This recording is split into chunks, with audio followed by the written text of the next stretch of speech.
Now you're in the thick of it on your third company, Huh. but zooming out, Yeah. you think you would ever do it again? Would there potentially be a company number 4 at Oh some my point God. down the road? I mean, it breaks my brain to even think about that right now, Tina. You're not saying no.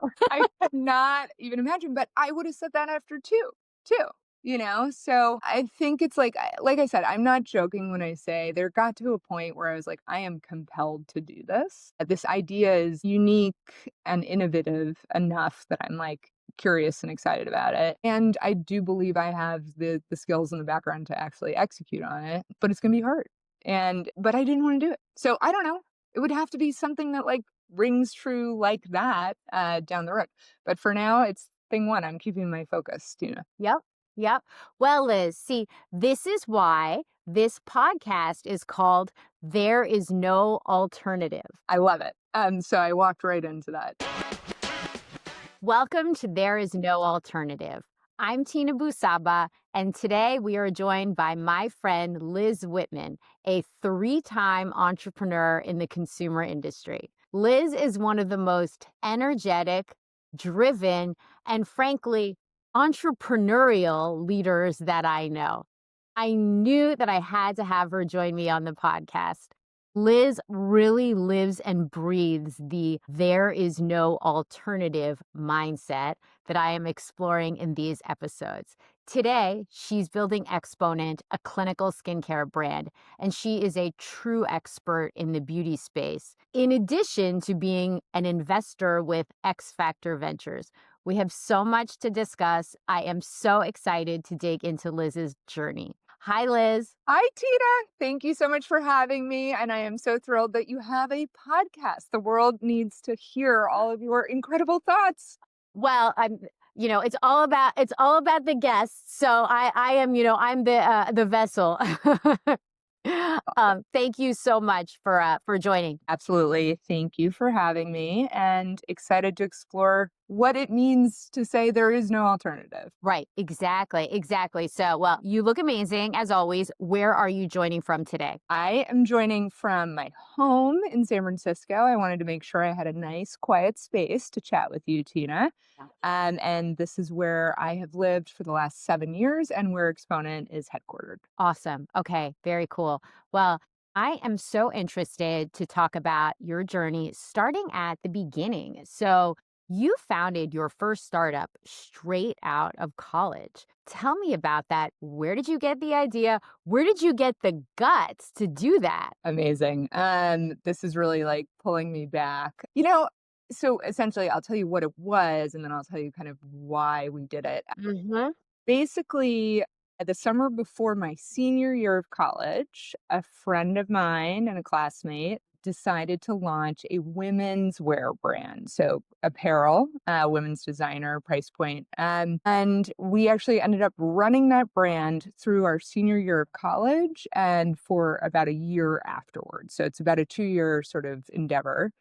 Um, and we ended up showing at New York Fashion Week, and a Wintour came to one of our shows. We sat Wow. down, to Sandra Bullock to wear in the Academy Awards for the Oscars. Like it was an awesome, awesome experience. But in any case, in terms of how it happened, it was really just falling ass backwards, if I'm being honest, into something. So the summer before my senior year, I was a paralegal at a law firm because I thought I was going to go to law school, and I was bored out of my mind. I was like redacting documents and other things, and it was just like mind-blowingly boring. And my friend and classmate was putting his portfolio together to apply to Parsons Design School. And so he was doing his designs for various clothing items and other things. And I got really fascinated by his drawings. I thought they were absolutely beautiful. And I said, you know what we should do is actually like make a few samples so that you can actually photograph them as part of your application to school. And he was like, great idea. So we started to look into it. And it turns out, there's various costs associated with creating patterns and creating apparel. And at that point, we were like, okay, we'll do it, but then we should just sell the samples, right? Make our money back and sell the samples. So we started to sell the samples, and people were placing orders for product that we didn't have. And so one thing Wow. led to another. And so I won't go into all the details, but the point is that I just got interested in something and it started as one thing and then it became this opportunity. In retrospect, it was kind of like testing the market and then kind of doubling Mhm, down. Not that I can claim that we were sort of consciously approaching it that way at that time. mhm. Um, and it was awesome. In terms of how do you get the kind of confidence to do that, I think at that point, I just didn't know what I was getting into. It was like naivete at its best, where you're like, why not? Why can't I do this? Right. And you don't even question it. And made a lot of mistakes along the way, had a lot of learnings along the way too. Had you always been interested in things like fashion and beauty, on before, on a personal side? No, actually. No. I was like much more of a tomboy. I was an athlete in high Oh, school. Um, interesting. Okay. Wait, yeah, what sport? lacrosse. Okay. And yes, that was my lacrosse career ended with an ACL injury at an early age. Oh, But yeah, no, fashion, beauty, these were not sort of natural areas of interest for interesting. me. I guess what I did have is an interest in sort of arts and crafts and creating things, Mm, and always did from a young age. And so I really remember like in third grade, we actually had a school project where you could either start a business or you could invest in businesses with like funny money. And there was like a marketplace to do so. And most of the kids who started businesses were like buying candy bars and then reselling them, sort of thing, on the yeah. marketplace. And I actually made a Jack's bag company. So, like, I made these little cute little bags that you could put your Jacks in, which was a very popular game at the time, and started selling those on the marketplace. So, there was always, like, this kind of instinct to make and create and do something with your hand. Yeah. So I've had that for a long time. Okay. I love that. Yeah. You're a builder. Yeah, I like making things, touching I mean, for those of you who can't see me, Mhm. I'm, like, moving my hands around. I'm just fascinated by physical design, which, of course, later on in my career would become an interest in UX and digital design, but certainly Mhm. started in that physical world. So interesting. Okay. Okay. So let's go back to the post college business. So how long were you working on that and how did it play out? Yeah.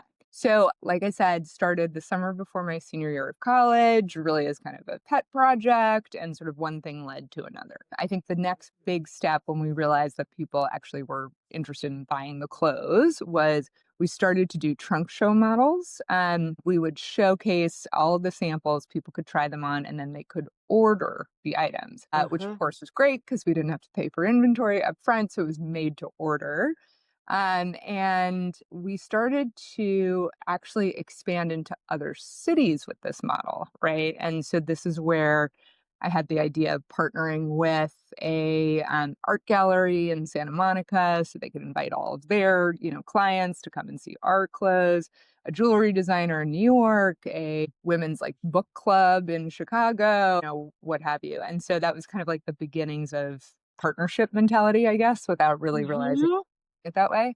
And we, as 21 and 22-year-olds, like hit the road to go to 9 cities in the United States in like a 4-month period. And so it's like a Wow. road show. Yeah, because this was 2005, 2006, right? This was like before Yeah. people were buying stuff, DTC or anything Yeah. else. It was very much an in-person sort of situation. Also, selling to boutiques in those various cities, right? Those were the only real distribution models at the time. And I mean, what an experience to just be on the road at 22, going to all these different cities and interacting with customers and consumers. I think that was my Mhm. biggest takeaway from that I've now applied to everything else I've done since then. But there's something to a woman who puts on a dress in front of you and she's trying to explain what she likes and what she doesn't like. But what you actually observe is that she's touching her shoulder. She wants a sleeve, right? And you can see that she wants a sleeve, even if she can't say that she wants a sleeve, right? And that kind of consumer sort of interaction and focus group and talking to the consumer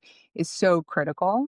And I really learned that from that experience. Okay, that's so interesting. Now I have to ask, so you were a young person, so you didn't have a lot of other responsibilities, but were you like how are you paying yourself just through the supporting yourself just from that business at that time? Yeah, a little bit from the business and a little bit of friends and families. We did have a friend of my partner's family who gave a small amount of money to kind Okay. of the Yeah. operating going. But yeah, it was pretty much, I mean, it wasn't like anything to write home about in terms of Yeah. cash flow, but Yeah. it was pretty well sustained on its own. Yeah.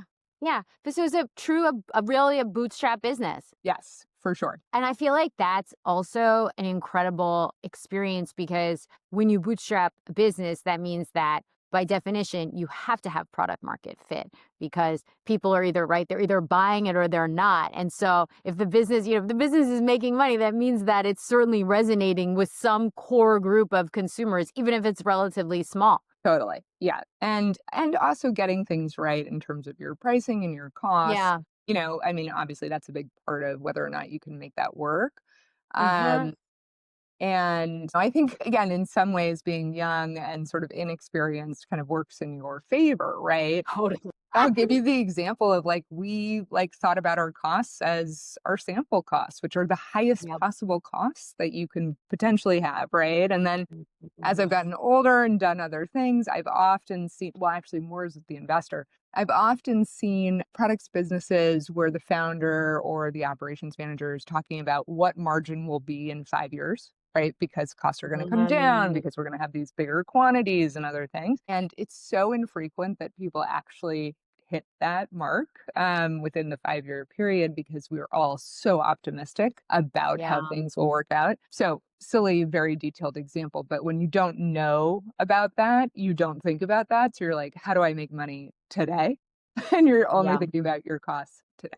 That's yeah, that's a great insight, and extremely important. You're absolutely right. Okay, so you're at this fashion brand. What was it called, by the way? It was called Louis Albert, which is the first and middle name of the designer, Okay, my partner. Yes. okay, okay. So you're at Louis Albert. You're young. You're flying around, having fun. When did you decide? Like, did you sell that? Did you close it? What happened to it? And then when did you say, what am I going to do next? Yeah, totally. Well, like I said, it had started as a project for my partner, Lewis, go to Parsons. So he had applied to Parsons, he had gotten into Parsons and was intending to go, in 2007, 2008.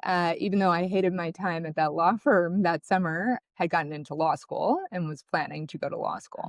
Interesting. Okay. But I took a year off after college to just do the Louis Albert thing because I was having so much fun with it and I thought it was so interesting. So while I was taking that year, I threw in an application to one business school, just, for fun, just to kind of see Mm. like what would happen. Because I was having a great time and I was like, I wonder what's going on with this business stuff. And I got in to HBS and I was shocked that I did. And I was like, maybe I want to do that instead of law school. So he and I both wound down the business, again, called it a day and went to grad school. Okay. So this is pretty amazing. Some people may know this, some people may not, but it is extremely unusual for people who only have a year or two of work experience to be admitted into these top business school programs. So it really it really speaks to how exceptional you are, Liz. Thank you. Well, I don't know if that's the case or if HBS, I think at the time was really looking to try to bring in more entrepreneurs, Mhm. consultants, a lot of bankers, private Yeah. equity, et cetera. And, again, this was 2007. And to compete with Stanford GSB and other places, they were starting to try to kind of think outside the box, as it were. So a little bit of right place, right time, I Yeah. would say. But I mean, absolutely, you're right. Like when I entered in 2007, I was the fifth youngest out of 900 students. Wow. Wow. Wow. Which, by the way, was terrifying and was its own set of challenges and experiences, but a very good one in the end. Talk more about that. How did it feel to be surrounded by people who had, yeah, worked in consulting or, in banking and stuff like that? And meanwhile, you're a super smart, super talented person who has roughly a year of experience working at a bootstrapped fashion brand. Yeah. How did you make that leap? Yeah. It was interesting. It was kind of it was the first time in my sort of academic journey, if you will, where I really lost my voice initially. If I'm being Wow. totally frank, I was Hmm. really scared. One seemed to know so much and seemed to have no problem raising their hand and, talking for 2 minutes when they probably could have made the point in 30 seconds, right? But the confidence, right, that is there. And I was so conscious of not having had formal business training. I didn't take econ, I didn't take stats besides whatever was, required undergrad. I was a history major. And so that plus like figuring things out on your own within a startup, again, it's not formal training, you sort of figure it out, right? It was really hard. On top of that, at that time, women were 30% of the class. And so that was also new for me to be less than 50% of the class as a Mhm. female. So that was kind of coming into play. And then being so young too, and all those things kind of coming to bear. I would say the first semester was really hard for that reason. But once I got a hold of kind of, I actually do know how to do accounting and finance and like these core things. And I'm also starting to realize that these people are really smart. Don't get me wrong, but they don't have like 20 years of knowledge above me, right? Like I can catch Mhm. up. Things started to get better for sure. And yeah, but it kind of knocked me on my backside for a few months Yeah. there. So this particular point around this, 30-ish% women student, this has come up in another conversation. It was also that way when I was there, which is, just right around the same time. And I'm curious how aware were you of that the time as a woman at Harvard Business School? Like, did you feel that strongly in and outside of the classroom? I did. Mhm. I did. I think, I mean, these are all stereotypes, right? And so I'm Yeah. trying to keep in mind it's been a while. And so I'm like, do I just remember it because it's easy to remember it that way? Or was that how Yeah. I'm actually feeling? I just felt like the men had just sort of more innate confidence.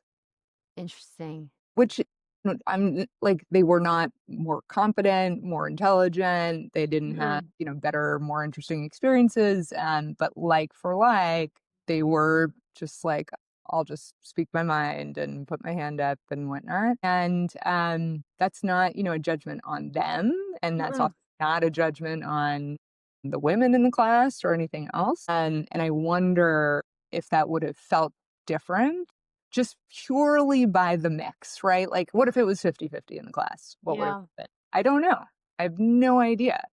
But certainly it was the first time I was aware of that. And so I have to imagine it would have been different. In college, it was 50-50 in these classes, Yeah. right? I never felt that way. So interesting. I love fascinated by the experiences that people have in these types of environments. They're such interesting stories because, like, for me, I think I was in a minority in the following way that I actually didn't really notice it. Yeah, And it is as I've heard other people's stories, I have become more and more aware of how for many, if not most women, it had a really significant impact on their experience. It's so interesting. I think that I was so, probably to a fault, so single-mindedly focused on like how do I just how do I be excellent in these 2 years that I had blinders on for a lot of it. And which had, I think I miss a lot of things too, because I was just like very narrowly focused on that particular like kind of, academic experience. totally. Tina, remind me what you had done between college and business school. Yeah. So this is a great question, and because it is a factor in it. I had done 2 years of investment banking and then 2 years at a hedge fund. And so I had worked in these primarily pretty like alpha, like male dominated types of environments. And so I think, again, I look back, I was so clueless, right? Like, I think I thought that was pretty normal. And Right. so I think I felt like at HBS, it was actually More less intense than, than the environment that I had come from.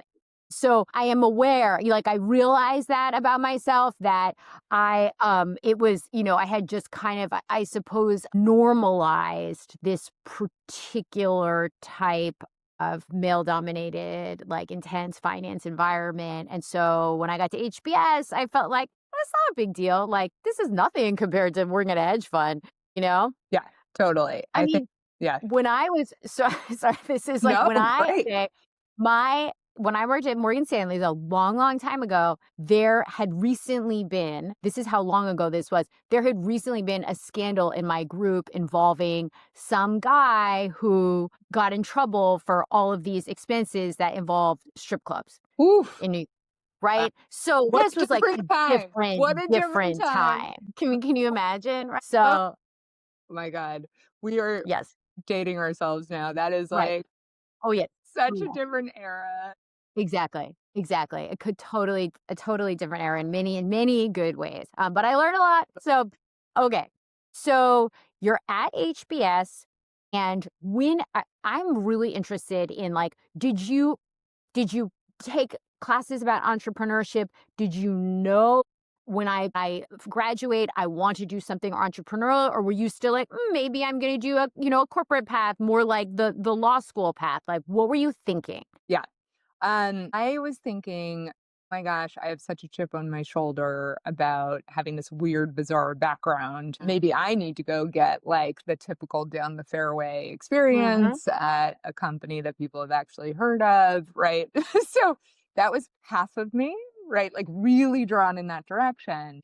And then the other half of me, which is the one that is more like intuitive and kind of takes over in and of itself, started down this like side path. And I told myself it was just for fun and interesting and whatnot. But I ended up in this like really interesting entrepreneurship group coming out of MIT, working with some fascinating engineers they'd come from like optical medical applications, but they were working on something that would essentially allow you to put on like a bodysuit at home that had a non-repeating pattern on it, take photos from like 4 feet away or whatever the distance was, and we could create your avatar and therefore fit you to clothes in ecom in a much better way. So this was like, yeah, Wow. exactly, virtual fit. Now, obviously, there's Yeah.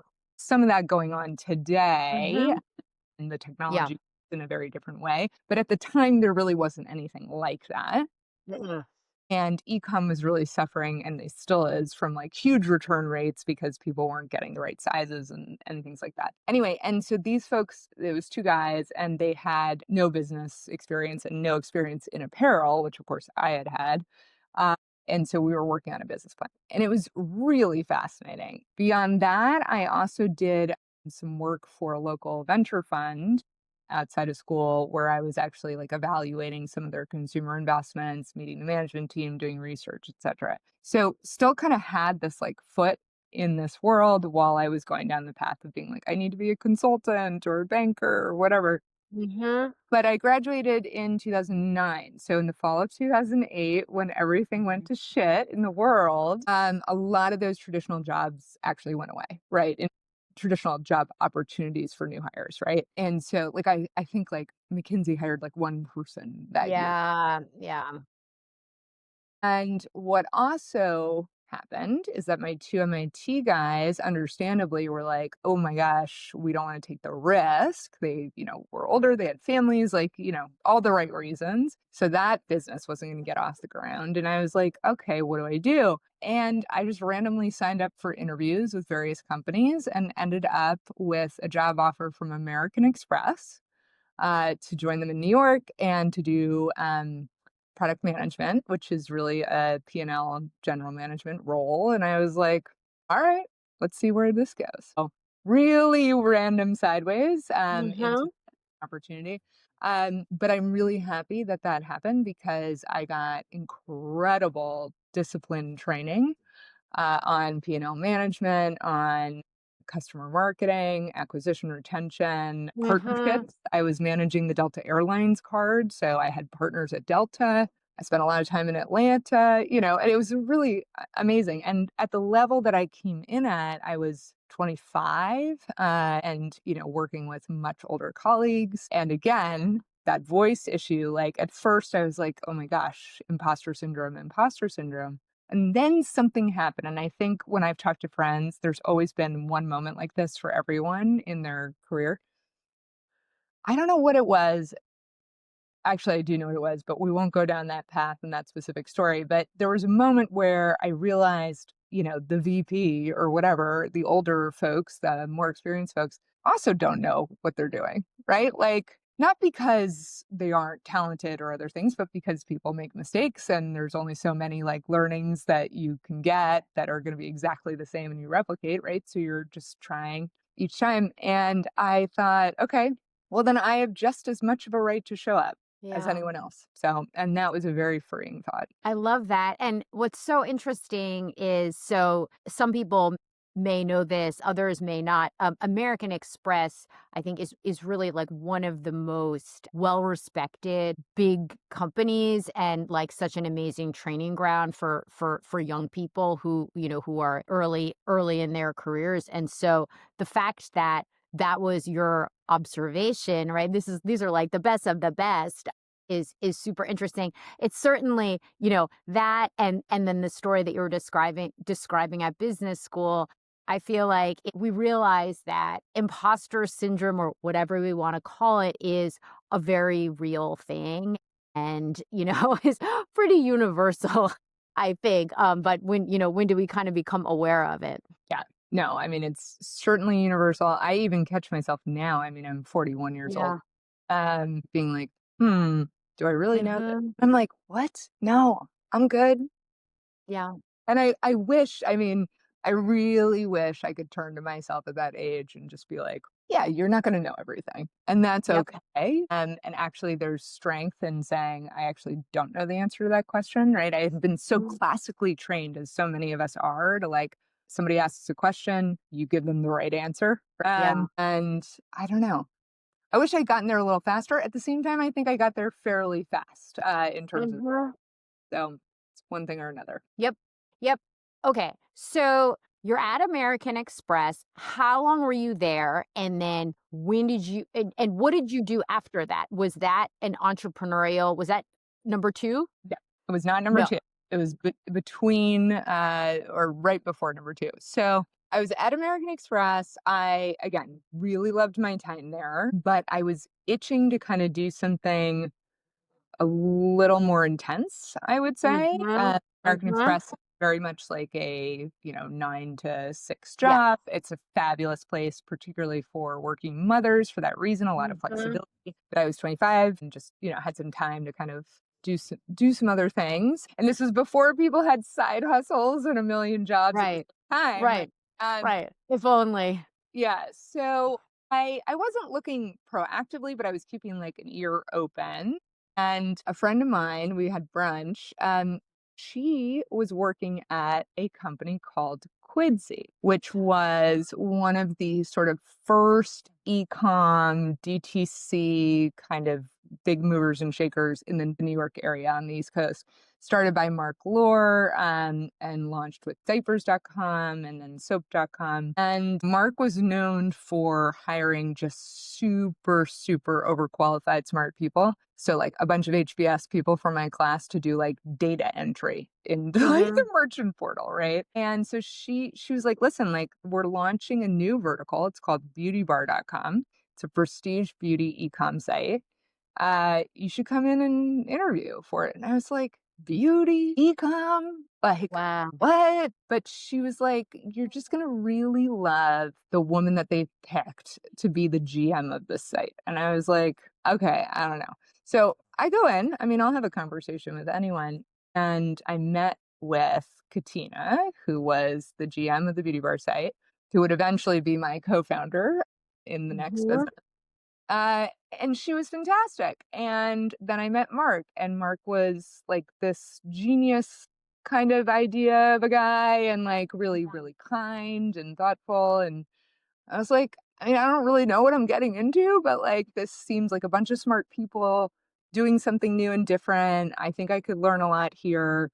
And certainly they're like work hard, play hard kind of environment, which I was like looking to like work harder, or more hours at least. And so I said Mhm. yes. So I joined the team to launch beautybar.com. And I remember the second day I was at Quidsy, Mark came by my desk and asked me what my CAC was for the day. And I was like, huh? Like, Mm, what are we mm. talking about? Right? Didn't know what CAC was. Certainly Yeah. didn't know how to calculate it, like, was terrified beyond belief, but I did learn very, very quickly. And so that's where I fell in love with best in class kind of web design, UX, UI, the concept of online merchandising and experiencing partnerships. I had to sell a lot of premium beauty brands to sell on our site, which they really didn't want to do because they were very traditional in terms of going to like department stores and other things. I ended up brokering a deal with Allure magazine actually to launch their beauty sampling program in partnership with us. It took about a year, obviously, with Condé Nast to like sign a contract there. And that was like really, really interesting. Obviously, like basically from the beginning, I think I started to realize that to build something from scratch, you have to find a bigger player that you can work with, right? And so Beauty Bar was Allure. Mhm. The Louis Albert was partnering with the art gallery or the jewelry, because how do you build awareness at that early stage? And of course, Katina and I working together, I always like to say that we were colleagues first, friends second, and co-founders third, in terms of the evolution. So she became my co-founder in the business that we spun out after that. Okay. Well, I mean, this was really early e-com Yes, days. really Like, early. kind of zero on that. Yeah. I was, like, wireframing, like, a Yeah. new sort of, like, landing page and portal for the site for this Allure sampling program, and we had engineers in Wow. China, and so I was, like, working crazy weird hours to, like, overlap with China. I mean, there was no Shopify, there was no, like, templatized Right. stuff, right? Mm-mm. And we really had just, like, incredible talent in-house, working through those. Okay. So now, how did you and Katina decide to work together on something new? Yeah. So after I joined, fairly soon thereafter, Amazon actually acquired Quidsi, and that's a whole other story Mm. that anyone who's familiar with e-com probably knows.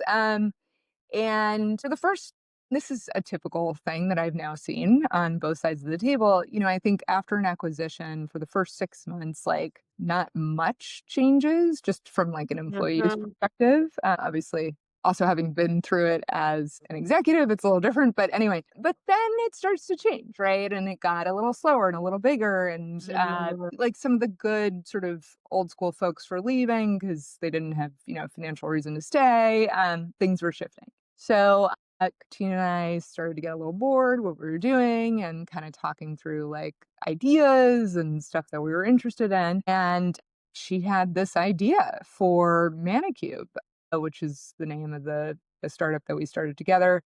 And the idea was to do quick manicures in the office, 15-minute manicures for working women and men in corporate offices. And I wasn't really into nails, I hadn't, like, really been passionate about it. I hadn't been passionate about beauty before I got into Quidsy and learning about it, and I think one of the reasons I fell in love with it versus apparel, it's both extremely creative, but extremely analytical as well. And some of the best and brightest who work in consumer work in this category. The big reason being that it's great business, high margin structures, Mhm. right? So this actually ended up being a great leap. Point is, beauty is the Hotel California. You don't leave once you get in there. Mhm. But in any case, Okay. Yep. so Katina had this great idea I was super interested in it. I'm a builder. I like to problem solve. And I'm like, how would Wow. we actually do this? Like, what kind of nail polish? Like, how do we hire people? How would we sell? I could build the site, which like I had already been doing so much like kind of work on, again, building back ends and other things. And I was really excited to try something for myself. And I loved working with Katina. We were just a really good team, very complementary in the way that we think. It doesn't mean that we're always agreeing, right? But we have a Mhm. great way of kind of brainstorming and like a great way of disagreeing, right? And getting to a better place. So we decided to just take the leap and go do it.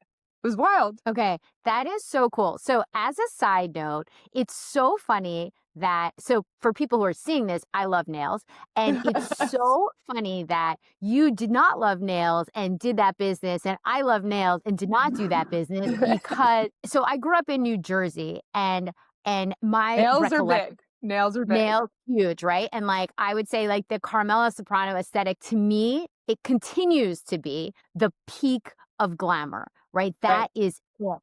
And so I felt like I can relate to this business in particular because when I was in my 20s working in New York, one of the things for me was I can finally go, like, get my nails done every week because it was much more affordable than it would have been, like, it was a Oh, it luxury, in until I lived in New York, and so it is I feel like it's just such a thing, especially in New York, and yeah, you graduate from college, you go live in New York, and like, "Now I'm gonna get my nails done." It seems ridiculous, but it, like, sparked so much joy, and my friends and I, we would also go, when we were at Morgan Stanley, for example, we would, like, pop out during our, lunchtime or in the afternoon or something when we had time and go together. So it was like a whole fun thing.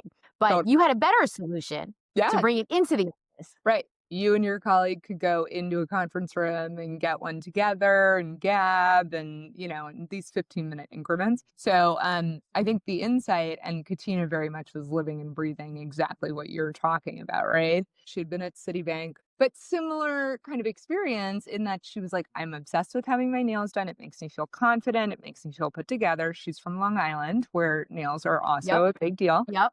And, she was like, "Sometimes I don't have time." And then I'm, like, rushing at lunch, and then I don't get to eat, or I'm trying to rush home after work, and it's, like, not the thing that I wanna be doing after work. I wanna go see my friends. So, very much living and breathing that kind of use case for sure. I love it. I love it. Okay, so you and she launched this company. Now, like, did you raise money for it? How did you get it off the ground? Yeah.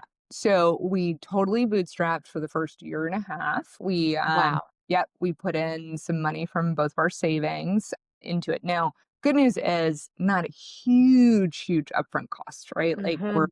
hiring a couple nail technicians, we're putting together some kits. Like I said, I was doing rudimentary like coding on like basically what ended up being a scheduling website, right? Yeah. And then, thank God tools like MailChimp existed at that time. So I could do like the email marketing in an easy way, et cetera. So overall costs were pretty low. And every time that we were running, like, let's say, a 6 hour visit to Gilt Group or to Morgan Stanley or McKinsey or whatnot, we were Mhm. pulling in profits, right? So it was like, you could start to sustain that way. And we got to the point where like the limit to growth at that time was hiring salespeople, right? And Mhm. bring on more clients because we were doing that ourselves and we were the limiting Wow. factor. Okay. And so we did end up raising not that much, I mean, sub $1 million, certainly, I don't know, uh, maybe around 750. I don't Yeah. know at the time, just from individuals in our sort of broader HVS network. And then that enabled us to scale in New York City, right? And get to kind of the next milestone. The next milestone, we were like, okay, we actually want to expand into other cities, like the Uber model kind of like Wow. city. So that was going to take some money. So we did raise a Series A that was led by Bain Capital Ventures at the time. And that was to expand. So then we opened in Chicago, Boston, and San Francisco, actually, in Wow. addition to New York. So always trying to raise money along the way for purposeful growth into the next Mhm. chapter, I would say, as best we can, which is always the goal from a fundraising milestone timing perspective. Mhm. Okay. So how long were you working on that company? It ended up being 3.5 years, so not super, super long, which is sort of interesting. Mhm. Like I said, again, it's B2B to C sales, right? So, like, Yeah. yes, it takes some time to convince the head of HR at McKinsey to bring you in, but also it's like no cost to them. They just have to, book a conference room for you. Mhm. It's a nice added value service. So, like, it's not a hard sell. You just have to get to the person, right? And get on their schedule. Mhm. And then once you get into, let's say, again, a McKinsey, they're sending an email to all of their employees being like, ManiCube's going to be here on Thursdays from 12 to 4. Here's the website link to schedule yourselves, right? So now you've got however many clients that yields for each week. You've got people coming back every week or every other week, right? So it's fairly scalable from that perspective, which is pretty cool. So we got decently large given the size of the prize, and Yeah, yeah. fairly fast, which was great. In 3.5 years, we had the opportunities to sell the business, and we were interested in that. Basically, the limiting factor ended up being supply. So finding nail technicians and managing nail technicians, right? And, scheduling, independent Mhm. contract, all that stuff. And so it was just we had tried everything, and there's only so much you can do in terms of scaling that in kind of an automated way. So we hit a ceiling on kind of where that could go. And so there were salon businesses and spa businesses that had presence in the locations that we were in and who had lots of talent and supply side that could be leveraged and saw value in accessing typically a younger, more obviously Mhm. corporate focused consumer to bring into the mix. Mhm. Yep. So what was it like selling the company? How did that feel? Was it bittersweet or were you like, "Woo, next?" No, it was bittersweet. It ended up being like, gosh, it felt like a really great idea in the beginning. It ended up being a good decision, don't get me wrong, but Mhm. the deal making process was super fraught. The business that we ended Oh. up selling to had their own sort of financial constraints and backers. It was a private equity backed business. Deal terms got renegotiated and this and that and the other thing. And it was a little touch and go, quite frankly, for a little bit, and really stressful. It also happened to occur at the same time that I was getting married. So that was kind of a fun personal layer to add in. The other really hard part was that as part of the deal, there was going to be a lot of redundancy in terms of our corporate employees. And so we were going to have to let a good chunk go. And, this is like at this point your family, right? Like you're Yeah. literally spending more time with these folks than anyone else in your life. And it's that perfect like early-ish career. I mean, I was like 27, 28, 29, or whatever it was, Yeah. where you're like going out with colleagues after work and you're friends with them and you're like in the trenches together. And, it's very personal and very emotional. And it was probably the first time in my life that I was like facing large layoffs, which was going to be really rough as part of that too. Oh, that's super hard. Yeah, and I mean, you were still a very young person, and that's a big onus, on you to have to deal with that. I can imagine that was really stressful. Really, really hard. And unfortunately, just like part and parcel of getting the deal done. But Yep. yeah, So, correct me if I'm wrong, but I think that you then went over to work at the acquiring company as an executive for some period of time. Is that right? that is correct. Yeah. So the acquiring company was called the Red Door by Elizabeth Arden. So the largest salon and spa retailer, 30 locations nationally across 9 different states. And they were backed by a private equity firm, like I said. So it was sort of interesting in the deal making process. And then I'll get into your question go forward. But like being a venture backed startup, negotiating a deal with a private equity backed established legacy business, uh, super interesting, right? And to try to kind of mash across the board. Mm. At the time, Yeah. I think things have shifted now, but at the time, it was like venture funding was just top line growth, show me a path to profitability, right? And Totally. private equity is like, wait, you want to acquire a business that like is sinking not huge amounts of money, but Different world. yeah, right? Like, and so trying to thread the needle on that was like the big crux of the deal issues, I would say, going up and down and all around. In any case, so I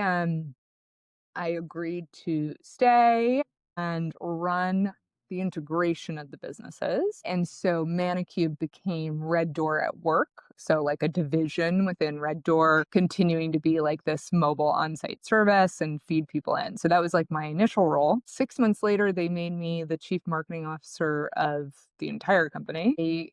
I guess I was delivering value. So, I was, put into Mhm. position. And then 6-ish months after that, I became president of the division. So it just kept giving me more and more to do, which is obviously extremely Mhm. flattering. And, I think overall I was interested. I had spent my career basically building these brands from scratch. Mhm. And this was an opportunity to take an old heritage brand and try to reinvent it, uh, which, you know, can be like turning the Titanic around too. So it's got its challenges, but it was just going to be a different type of problem to solve and one that I found sufficiently interesting. I mean, Elizabeth Arden built a beauty empire in this country before women had the right to vote. Like, it's an incredible story, and it's a story that was not being told. Sadly, I would argue it's still not really being told, despite Mhm. all of my efforts. But yeah, I ended up loving it. I didn't expect to. I was in, large corporate, Yeah. sitting over, 3,000 folks in my org, including like everyone from the esthetician and the nail technician all the way up to head of HR or CFO or, whatever else. And it's the hospitality business. It's spa, it's retail, Mhm. it's holding like back to that experience of interacting with consumers. Like, I visited all of the stores multiple times. I would work behind the front desk on occasion, obviously not consistently, just to get to know consumers. And Mhm. obviously I couldn't like perform massage services and facial services, but like we were in a business where you have consumers' hands, head, face in your hands, right? Yeah. It is the most direct touch kind of experience. It's so important. That's the product. The product is the experience. It's not a physical product, right? And just so fascinating to think of that challenge of like creating a service product and what that looks like, which Mhm. obviously really starts with people. And so it was just interesting. I've been dealing with pixels and UX and all these other things. And now I'm dealing with Yeah. people being the product. And so, a couple things. One, people are always like, what are you most proud of from that time? And what I should be most proud of is that I took a business that had flatlined and got it to actually comp 10%, right? Like, that's the real story. However, Yeah. the biggest thing that I am the most proud of, because it actually took the most work, was that we got voluntary turnover down to the lowest it had been in the history of the company. Wow. Yeah, so which is huge. I mean, it's like we talk about it in, consumer products. It's like it costs so much to acquire a customer, like you better retain them, right? And people always forget like what's the retention strategy and how do I treat my best customers the best. Same in a multi-sided business. It costs a lot to find a really good hairstylist or colorist or nail technician, and you better make that a place they really want to work. Mhm. Mhm. Absolutely. That's great. Yeah, it's and I feel like that industry, it is very, very challenging, retention. So, okay, so you're there for some period of time. Corporate, it's you're enjoying it more than you had expected, it sounds like. And you got some ideas. I did. Oh my gosh, thank Tell you. tell us about that. So I remember when I was promoted into the president role, and I was like, okay, I need to learn everything about our services and our products and our protocols and everything else. And so first thing I did was get a facial from our master esthetician, Nina, at our beautiful Fifth Avenue flagship. And I was like, give me a facial and tell me everything that you're doing and why you're doing it, and like, what we can also be doing better, and, get her feedback, etc. And she spent a lot of time in that facial explaining why we mix masks and treatments fresh Mhm. before applying them to Mhm. guests. Mhm. The reason being that the best anti-aging ingredients, specifically antioxidants like vitamin C and retinol, degrade once exposed to air and light. So she's like, literally, I can see her mixing a bunch of things in a bowl and then she's applying. She's explaining this. And I'm like, wait, hold up.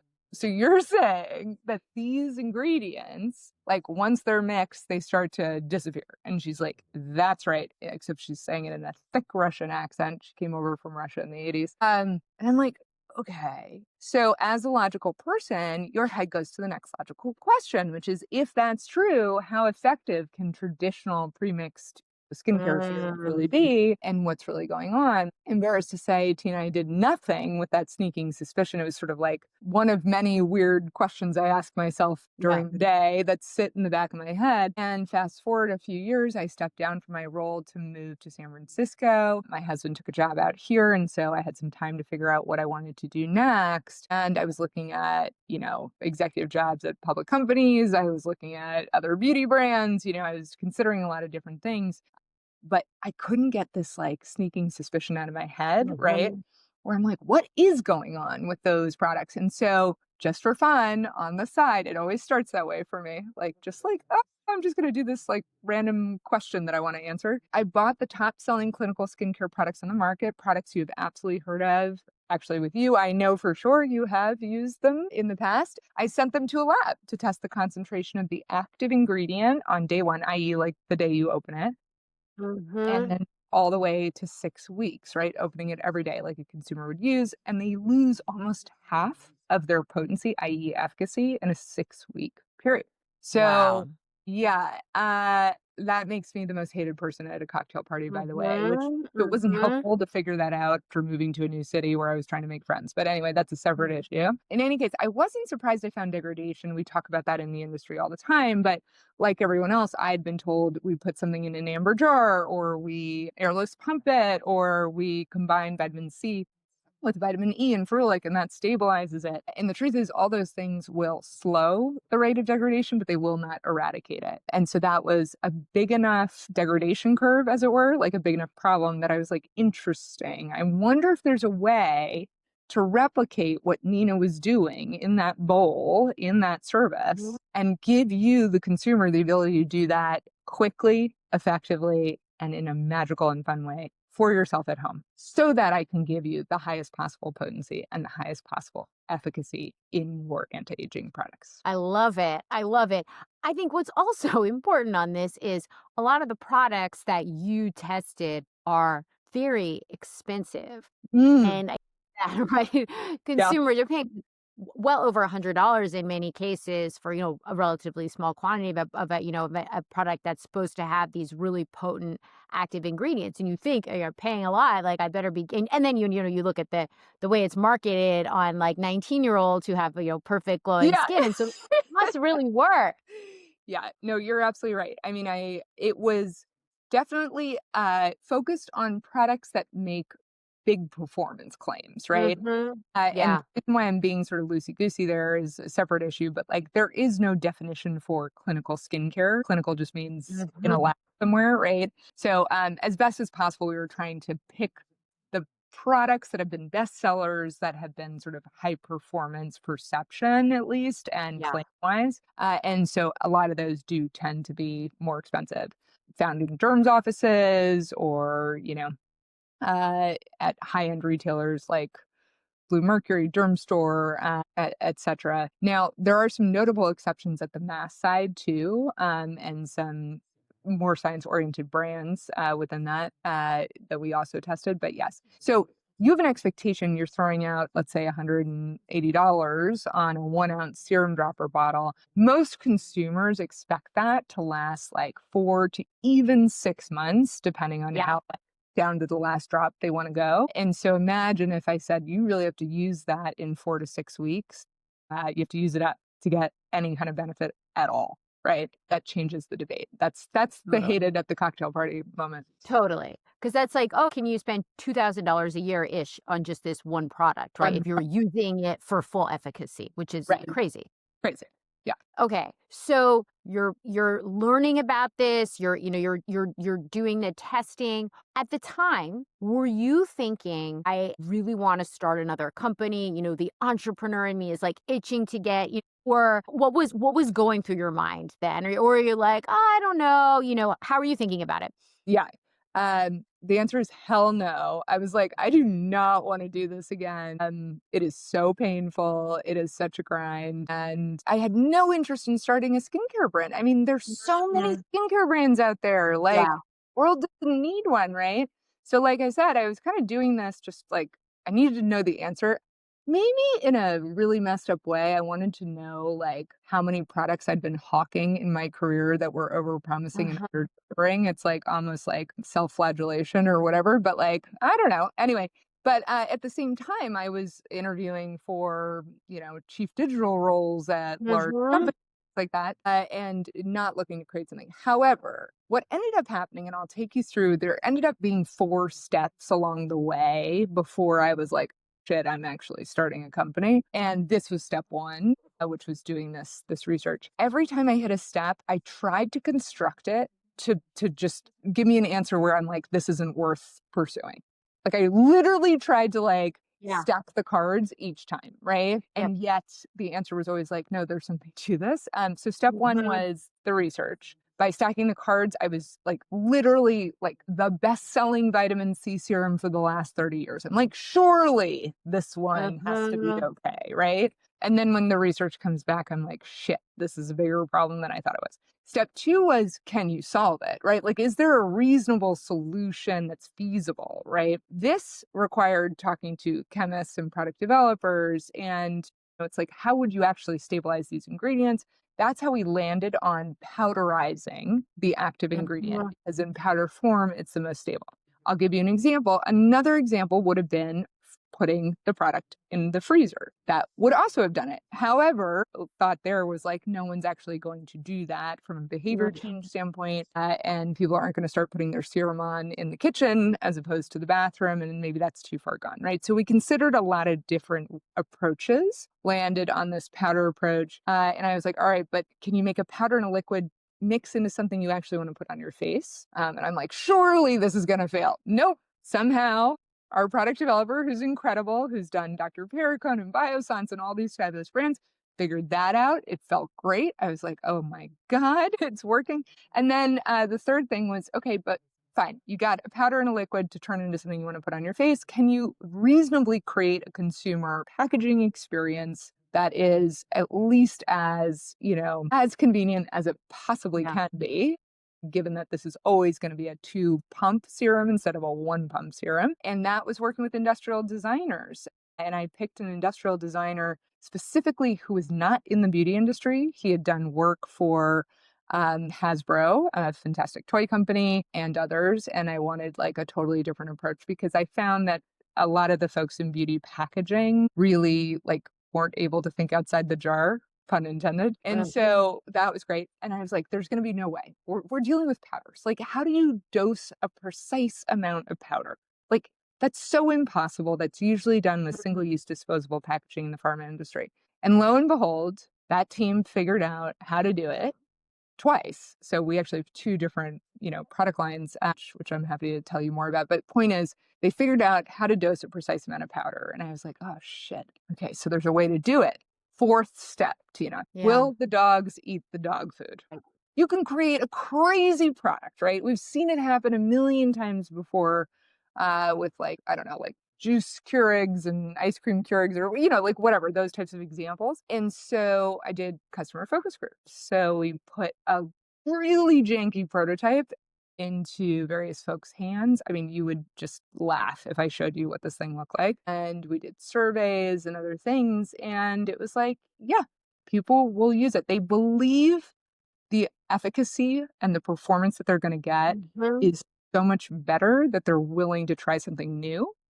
And then consistently, and this has been the case through the company history, our problem is not the actual experience because everyone who uses it and tries it is always like super delighted and surprised. The problem is like, wait, I don't understand how this is gonna work and if I'm gonna like it, right? So it's like the initial kind of trial of the packaging because it's new and Um, different. But everyone is always like, oh my gosh, that's actually fun, or like, I love that I have control. So that's like the good news. And so we created a product that has ridiculously high repeat rates and satisfaction for that reason, and for the reason that it actually delivers results. We have people talking about drastic visible changes in their skin in 1 to 2 weeks. Like, having been in this Wow. industry for as long as I have, like, a good review is, "I like the way it smells. It felt great when Yeah. I put it on." And we've got people talking about stubborn sunspots that have faded over time. And to be honest, when I have a bad day, I look at our customer testimonials as a way Yeah. to, like, amp myself up because it's, like, unreal to have people see results. Like, I mean, what's the last time you bought a skincare product where you're like, "I can actually see that it's working?" It's infrequent at best. Yeah, that's right. That's right. And I think that's become kind of normalized where it's, I mean, look, like as we've talked about the beauty, it's an amazing industry. And I think, and there's just, there are, but it is very, there's so much marketing, right? And that whole experience and packaging and, all of that, it is all like part of the experience. But I do think that unfortunately, like consumer expectations for product performance are generally speaking just not that high. And that's become kind of acceptable. I know. It amazes me. I do a lot of store visits. Mhm. We're in Credo, which is a fabulous clean beauty retailer with 15 Yeah. locations. We just launched in Nordstrom, so I've been visiting there. And so I talk to a lot of consumers, and I always say to them when they're, about to check out with one of our products, I always say, "Do me a favor. Take a before picture tonight before you start using it. Yeah. You don't have to share it with me. This is not like a social media before and after drive. Set a calendar reminder for 2 weeks from now and take an after photo and prove it to yourself, right? Because if this product is not actually making a difference to your skin, you have no business buying it." But I am so sick of people just being like, "I think it's doing something. I don't know. Like, Mhm. you deserve better than that." So scientific methodology, take the challenge. Sorry. Yep. This all started with you asking how I got on this path. I guess the summary is I didn't want to do it. I constructed 4 gates along the way, all designed to really try to be like, these are all the reasons you should not do this. Unfortunately, each one of them, fortunately or unfortunately, each one of them got me like more and more sort of like, oh my God, I think I'm sort of getting compelled to do this. And Mhm. so by the time I came out the other side, I was like, okay, here we go. This is something I can like Yep. believe in. This is something I can get excited about. This is something that I think will be meaningful within this category. Mhm. Um, and I'm ready to rock for the next 10 years. Mhm. What would you say as you look back at the other entrepreneurial and corporate experiences that you had? What were key learnings that you have applied to Exponent? Yeah. From my entrepreneurial endeavors, I would say from the Louis Albert days, just the importance of talking to consumers, right? So that example I Yeah, I mentioned of love that. person, seeing how people interact with your product, even if they're not verbally telling you things, making sure you're picking up on the cues, like the woman who wants a sleeve because she's absentmindedly touching her shoulder. So critical. And I've done that all along the way with Exponent. And it's one of my favorite things to do is to get out there and talk to customers. From my ManiCube days, I think biggest learning is understanding this push pull between do I go deep on one thing or do I go broad on another thing, right? And I think this focus question is a big one that comes up in pretty much all startups. And so the ManiCube example was, we've done nails deeply in New York.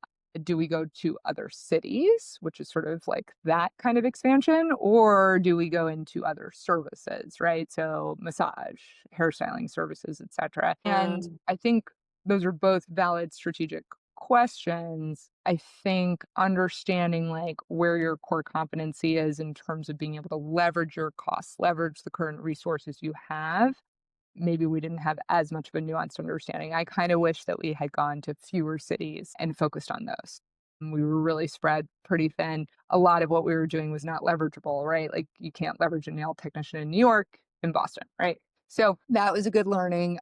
In terms of where that's kind of played out with Exponent, we have kept our assortment super tight. So we have 5 Mhm. serums, which are 5 powders that are all used interchangeably with the same hyaluronic acid. Those 5 serums happen to target all of the major concerns in anti-aging. So we can cover pretty much all consumers in terms of their needs, but it is very specific. Serums are, definitely like one of many steps in somebody's routine, if at Mhm. all. It's more of an advanced skincare user typically. And it's been very purposeful by design to not extend too far over our skis as we grow. Yep, yep, okay.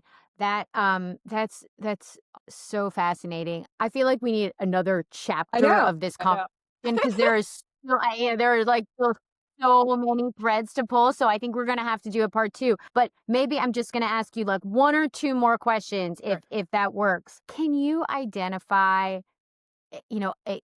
a leadership lesson for aspiring entrepreneurs that you can share? I mean, I'm sure there are so many, but what jumps to mind based on your amazing experiences? Yeah. Um, okay. God, there's so many. Okay, Mhm. one that's bubbling to the top, just for whatever reason, based on what we're talking about exactly in this moment, is don't overestimate how likely it is that somebody's gonna take your idea or compete with you at the expense of getting help and getting good advice, right? Ideas are cheap and execution is hard. And Yeah, so, this third time around, I'm like, not holding anything super close to the chest, like within reason, right? Like I'm not giving people my formula or, my right, right. patents, right? But like at the end of the day, like I have talked to executives at every major, large beauty brand. I'm like, here's the idea, here's what we're doing, here are the problems we're facing. Like, tell me, like in the early days, it was like, tell me why I shouldn't do this, which by the way is the right way to phrase the question. I think I get a lot of Yeah, people who it's are a like great trying to